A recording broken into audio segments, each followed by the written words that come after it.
he barely touched him. He pulled out very, very silly from Danny Welbeck because he's going to give himself a reputation like Ashley Young did last year. Yes, and I'm sure Sir Alex Ferguson would have had some words with him. I mean, it's not good for a player to build up such a reputation with the fans and all. I mean, the opposition fans. Yeah, exactly. I'd like to know what Sir Alex Ferguson actually thinks of it, like you say, because obviously you've got Ashley Young now, who's got a reputation for it. You've got Danny Welbeck, you know, and I think I'm not sure, but I do remember Rooney doing it once or twice in the past, actually, you know, and but you know that's just me. So, but that's it's a great point though. He came out, Al Habsi was committed, and you do have to have a little bit of sympathy for Danny Welbeck, just because there was a slight touch, but he really did make the most of it. He shouldn't have gone down, and if he does go down, he shouldn't have claimed for a penalty because it wasn't a penalty, and he would have known that. Personally, what I feel is, coming into the new season with United signing players like Van Persie, I mean, it was clear in the minds of Welbeck that he wasn't going to get much chances. Yeah. So when he gets a chance against teams like Wigan, he knows it that he has to make Ferguson wonder as to whether this guy deserves more starts or not. Yeah, I mean, great point. He has this in his mind that whenever he's going to get a run at, he'll have to help United win. And it's a totally different thing that United ended up having a comfortable victory. But he must have thought, wait, here I get a touch. Here I can tumble down to the ground and get a penalty and help United win. So that's a great opinion. So you think Danny Welbeck, knowing that he's not getting much pitch time, knowing he's got big competition, he dived in order to try and make himself feel that he actually played quite well to get a penalty. Is that what you think? Yeah, I mean there was a contact, but it was minimal. I mean it wasn't enough contact for 20-year-old or 21-year-old guy to fall down or tumble down to the ground. But basically what I feel is Welbeck was just trying to be the match winner for United. Yeah, that's true. That's a great very good point. So that fantastic views there from you. So we're just going to move on to the Wigan game now. Actually, what did you make of it? I mean, your general view. Just fantastic, wasn't it? You've got a really good squad looking now. I mean, Butner was absolutely outstanding. I'd be cringing if I was Patrice Evra at the moment, and also the young lad that came on and scored the goal at the end. Powell was just superb, really. Yeah, going into the game against Wigan, I mean, if you ask every United fan, I'm sure they won't be much happy. We do know about Van Persie getting injury concerns, same with Kagawa, and we had Welbeck and Hernandez starting, and as you all know, last year Hernandez wasn't consistent, and Welbeck isn't good at his finishing, to be honest. He's good at the link-up plays and all. But it ended up as a great game for United. Actually, United completely dismantled Wigan, to be honest. The start was not so convincing, but slowly United found their rhythm and settled into the game. And talking about Butner, he was the find of the match for me. I mean, a couple of years, if you look at Evra, he hasn't been as good as a player as he used to be. He has been good he's very poor in defense, and we needed someone to replace him. And if you ask every United fan as to what player they expected the most to come in during the transfer window, it had to be a left back. Even we are linked with Baines, but it was very disappointing that we didn't get Baines, and all of a sudden out of the blue comes this guy Alexander Butner, and people were looking forward to him play. This guy, he has lots of pace. He gives a new dimension to the United attack. The rawness is there, but I'm sure things will only get better. All he has to do is keep on playing. He will be a better player. He'll get polished and all. Powell, if you have a look at his goal, that was superb first touch. He made excellent space for himself. Now this is one quality that Scholes has, and no wonder Sir Alex Ferguson said that this guy has the potential to replace Scholes. Welbeck, as I have earlier said, he was looking forward to make the best of this game. And apart from that penalty incident, in the first half, he was simply brilliant. Hernandez missed the penalty. Things were against him. But to be frank, in the second half, he did put on a good show. So all over, it was a good show for United. And plus, not to forget the landmark achievement of Scholes, Giggs and Ferdinand along with. Absolutely brilliant from all of them.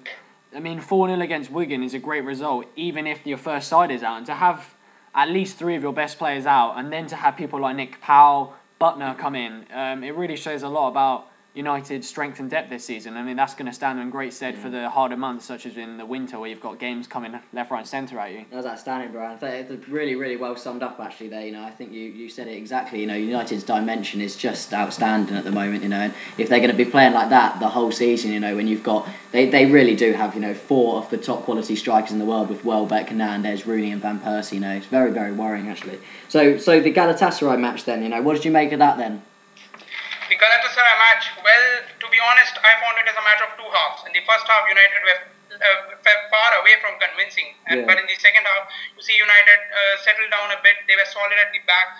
But to be honest, we defended more than we expected going into this game. Galatasaray were unfortunate, to be honest. The game was much more closer than I had expected. I'm sure every United fan must not have expected the game to be this close. Galatasaray, they were building good, but the final touches, you can say that they were unlucky. The performance didn't, the scoreline didn't reflect the performance, to be honest. One good thing was United did create chances in the second half. Like there were solid chances, 4 or 5 chances which United should have scored in the second half. But United missed all those chances, and it was a bit worrying. The penalty miss, it did no good. It gave a psychological boost to Galatasaray players. And Kagawa, he was sporadic. His performance was sporadic, and RVP, it was as if he is non-existent. One good thing that this match does, reflect is what United are missing. If you look at the teams that have troubled United in the past, like talk about Everton or you talk about the Fulham, these 2 teams had players like Fellaini and Dembele. Both are players who can break the opponent's rhythm, and this is something that United is missing in its mid. If you look at Scholes, he's a pass master, no doubt. If you look at Carrick, he is known for his positional shrewdness. But what we are missing is someone who can press for the ball, who can make the opponents lose the ball. And that one person that United currently has in its squad is Fletcher, who was out for a year. But it was a good thing that he got some time to play. He did 1 or 2 good things. But now he'll only get better. So I'm really looking forward to Fletcher come back. And this was what Melo exactly did for Galatasaray in the match. What he did was he pressed for the ball, he made United lose possession, and it certainly helped Galatasaray in every way possible. Someone like Yaya Toure would be a great addition to your side. I mean, obviously he's playing for City now, but like you said, Fletcher was a big boost to come back in that game, because 1-0 wasn't a great result, and like you said, you would have hoped probably to do a bit better than that. I mean, I predicted 4-0, but I mean, Fletcher has to be taken as a big positive, his comeback. No, that is good. You summed it up well again. You know, that was fantastic. So thank you ever so much, Varen, for coming on the show. You've been absolutely fantastic. All your points have been very, very valid, and it's just been fantastic having you on. Thanks a lot. We'd love to have you on again at some point. That really was brilliant. Thanks a lot, mate. Thank you. Welcome. It was my pleasure, and I look forward to talking to you again. Brilliant. Great. Thank you very much. So what a great call from Varen there. That was fantastic. Made some really good points actually there about Welbeck and Galatasaray and the Wigan game, and you know, like you said, some really interesting stuff there. So we're going to go straight on to our next point of talk, which is Joe Hart versus Mancini, and we're going to play the interviews now for you and see what you think of them, and then we're going to debate it in a sec. We've only got the Joe Hart interview, but that is the main talk about it, really. Yeah, you can see what you make of it, really. Just get this on for you in just a second. It was quite interesting, really. And here we go. Wonder now how we've got nothing to show from that.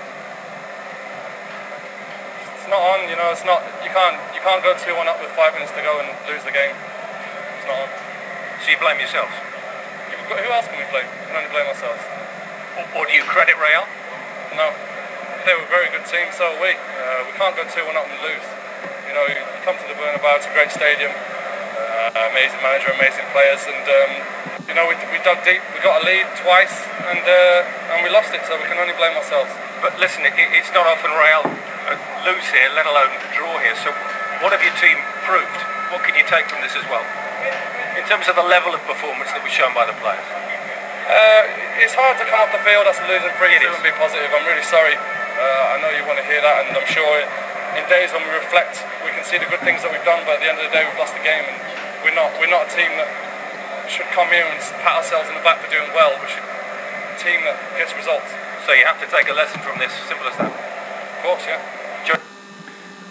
As you can see, he's clearly not happy, and I don't blame him. But Mancini then responded to that. I agree, but I think Joe Hart should do his job. I can criticise the team, not Joe Hart. Joe Hart should stay as the goalie. I am the judge, not Joe Hart. I mean, Cam, what do you make of that? I think it's disgraceful, to be honest, from Mancini. I think Joe Hart said exactly what he should have, to be honest. Giving his opinion, saying what he thought of the game, and to be honest, there was nothing there which I can see that would have insulted the team. He didn't. There's no point where he said we played rubbish. He's just clearly stating that Man City are a good enough team now to go to the Bernabeu and get a result, and it's not on to go 2-1 up with 5 minutes to play and not get anything out of it. To be quite honest, I completely agree. I mean, Mancini's.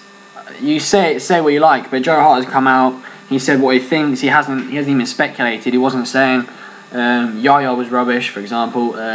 He obviously isn't happy. And when you let in 2 goals in 5 minutes, you cannot do that, especially at such a high standard at the Bernabeu. If you're 2-1 up, like Cam said, you should not let that go. And obviously Hart was feeling pretty down after the end of the game because it was basically an onslaught the whole first 45 and the second 45. Shots were raining on him. Yeah, and he did fantastically as well, Joe Hart. I think if anyone in that team that has the right to give his own opinion on that and how he thought the game went was Joe Hart, because I'm not sure if anyone actually watched the game, which I'm sure most of you will have. Joe Hart was absolutely outstanding the whole way through, and he was clearly, the Manchester City's best player, and he deserved to give his opinion and was clearly frustrated when they didn't get the result that they deserved and he deserved personally. The thing was, he wasn't particularly even criticising the team. He was just expressing that he wasn't happy with it, and you can understand that. You can't blame someone. You don't want Joe Hart to come out and say, "Oh, it was brilliant." I mean, obviously they did a great performance. They did do well to get that, but 3-2 is still a loss. Say what you like. If they lost 5-0, then they've still lost. They've got no points, and they should have got something from it, considering how close they were to it. He's right though, because with Man City's team, they've easily can